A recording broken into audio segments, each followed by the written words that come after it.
Good morning. This is Dr. Diana. Welcome to session 24 on modern software engineering. We have completed Unit 4, 5 and its revision, and we have also seen some of the methods in agile development and agile planning. And we started with revision of Unit 3. In Unit 3, we have concentrated on releasing a software. A release means we try to push the code from development into production. When I say a production code, it means that it is able to satisfy all the functional requirements of the customer.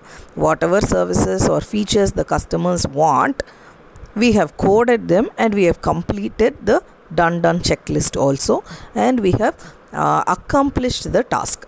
Now once we have completed the functional requirement, we are going to give it to the client or bundle up the same production code with all the other necessary files that create the entire platform. Maybe machine learning files, maybe some dynamic libraries and all of these. So you port it into an executable file and give it to the client. The code that you give to the client is called as the deployment code. When we push our software from the development code into production code, we do a little bit of extra effort into it. That's part of the release. And when we push our development code into deployment code, it requires an additional effort. That's called as the release. So release is nothing but moving our code from one phase to another, either from development into production phase or from production into deployment phase. And we have seen some of the methods or strategies that can help us do this release process. We have seen that a bug-free release is very much required in agile development environment, and it is very hard because teams are working parallelly. So in order to achieve a bug-free release, we have seen 5 major ingredients that can help us achieve a no-bug release, and the main one is the elimination of the bug breeding grounds. And we have also seen how to come up with a version control system in which you can integrate all the code into one central repository, and every time a programmer wants to use a piece of code, they can take it into a local copy of theirs, which is called as the sandbox, make the updates and then integrate it back to the repository. And we have also seen the repository is capable of doing a time travel, or in other words, it has various versions of the code, and every time the code is pushed inside the repository, it maintains the list of changes that has been made to the code. This can help us in debugging. So once you identify that a bug has arisen, you go back in time until there was no bug, and then you can move forward and backward till you identify the exact root cause of the bug. And then we have seen some tools that can help us with a fast build. A build is conversion of development code into production code.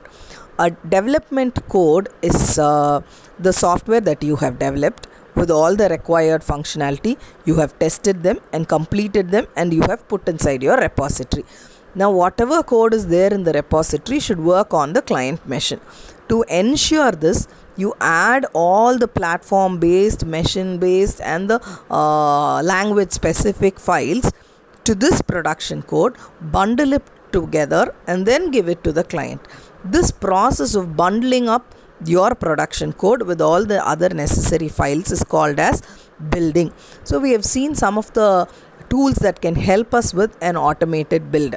So, and we also saw that right from the first iteration, we should be able to do an automated build. It is very much unadvisable to use a manual building process. If we use a manual building process, 95% of the time or even 99% of the time, your deployment code will fail. So in order to avoid that, we are going to use an automated building tool. And A fast build is where the repository is synchronous with coming up with a build by itself. So once a version is uploaded into the repository, it creates a final build version and has it ready. So the version control server is automating this process and helping us to be in time available with our latest build version. And the next thing we will be talking about is continuous integration. In order to get ready with the latest build every time, we need continuous integration. In other words, whatever code the programmer takes from the repository, they need to make changes in their sandbox and they put it back inside the repository. Every time a code is pushed inside the repository, we are integrating a piece of code. Every time a piece of code is integrated, make sure till that level your build is ready. So that's what we call as continuous integration. The ultimate goal of continuous integration is to be able to deploy at any point of time. So every time you say some functional aspect of the code is ready, you also should make sure that it is deployable.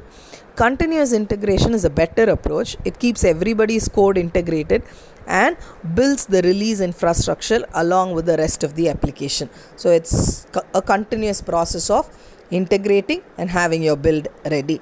The point is to be technologically ready for a release, even if you are not functionally ready to release. So I may be working with some part of the code and it may not function correctly, but the point is whatever I need, whatever additional libraries I may need for my code to work or my story to finish, I have already got it into the build, or I have satisfied the technological requirement of my story before I even completed my functional requirement. And in the continuous integration, it actually takes shorter cycles that make integration less painful. Shorter cycles lead to smaller changes, which means there are fewer chances for your changes to overlap with someone else's code. Now imagine I write 1,000-line code and then I push it inside the repository. The same functionality might have been a part of another team's code as well. So they have some variables and I have some variables. When I try to integrate, I may end up in trouble because both of these teams have worked on different things but on the same thing but parallelly. In order to avoid this, if I write little by little and keep adding, and if I integrate with the other team that's working parallelly along with me, it is very likely that my code will integrate properly if I integrate in smaller increments. A collision is a scenario where one team has developed a code for a particular feature and our other team is working on a piece of code which is dependent on this feature. So whatever is my code using, the same thing the other team is also going to use. So there are chances that my variables or my values may be overwritten by their code. Such a scenario is called as collision. Collisions are more likely when you are making wide range changes. When you do, let the rest of the team know beforehand so that they can integrate their changes and be ready to deal with yours. So if you're making a very wide piece of code, then if you are trying to integrate with another team, in that case, making changes after you complete a lot of tasks is difficult. So you work collaboratively. I didn't tell the other team that you're working on this particular module and tell them what way you are using, or you can give your skeleton to theirs and then let them be informed of what changes you are making, and make changes in increments, in smaller pieces, so that integration becomes easier. Now, is it practically possible to continuously integrate, or how do we practice continuous integration? And integrating, we can try to integrate our code once in every few hours to keep your build, tests and other release infrastructure up to date. To integrate, update your sandbox with the latest code from the repository and make sure everything builds. Then commit your code back into the repository. Well, unless your code is able to complete the building process at the sandbox, don't push it inside the repository. A broken build, when pushed inside the repository, it will cause a lot of errors to other teams working on the same part of the code. So always make sure that you complete your building process at the sandbox and ensure that your code is working, and then push it inside the repository.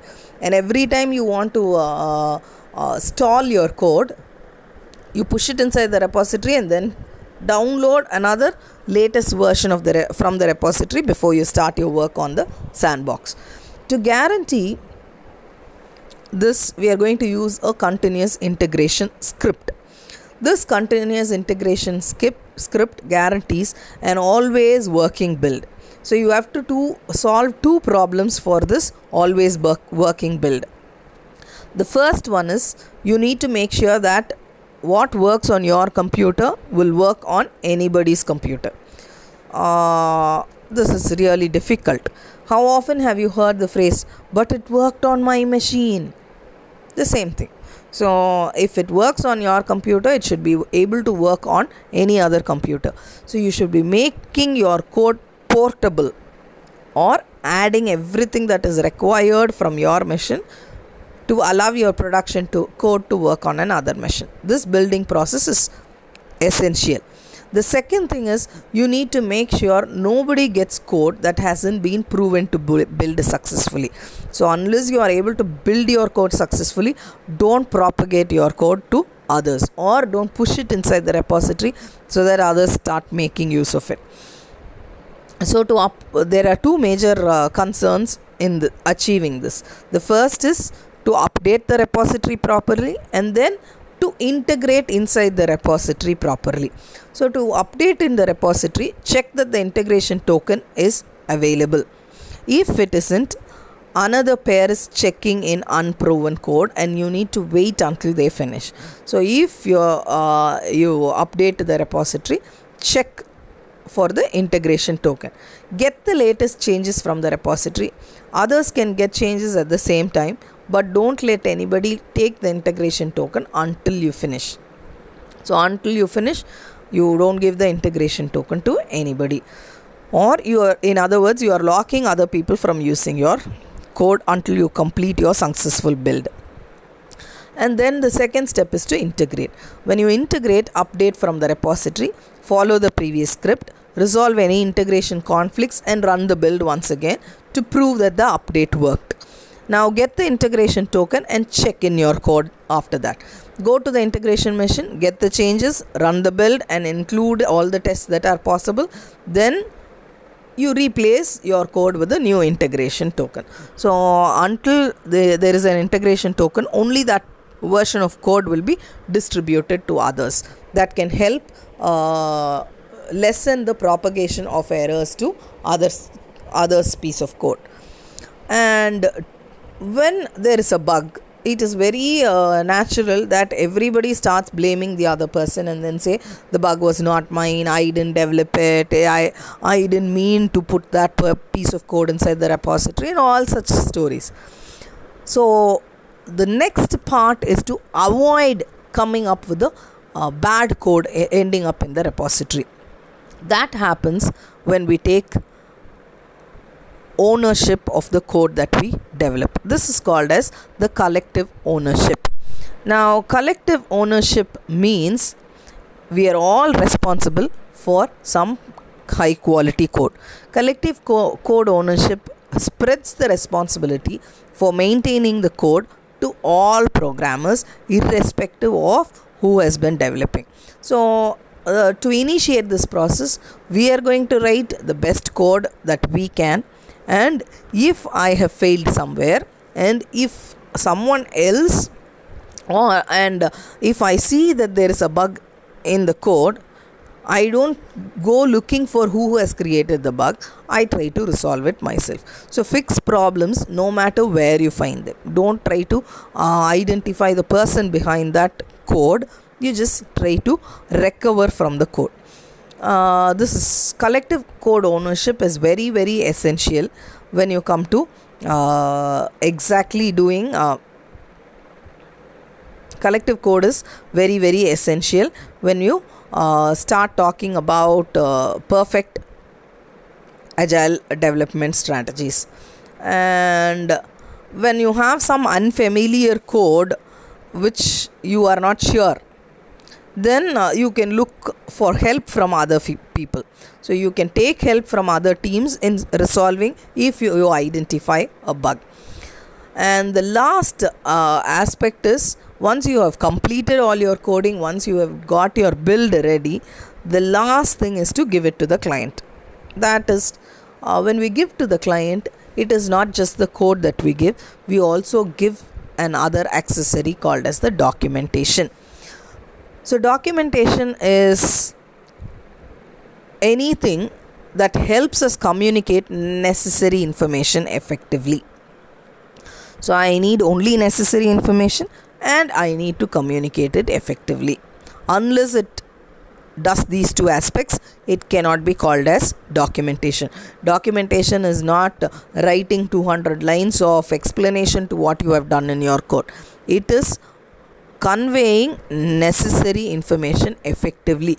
Please make a note of this once again, because most of the documentation does not satisfy these two aspects. Sometimes it helps you get your work done. You ask a specific question or you get a specific answer and you use that to solve a specific problem. This is the process of work in progress documentation, such as requirements documents and design documents. All of these do not end up in the client, but they help you work together. So these documents are called as work in progress documentation.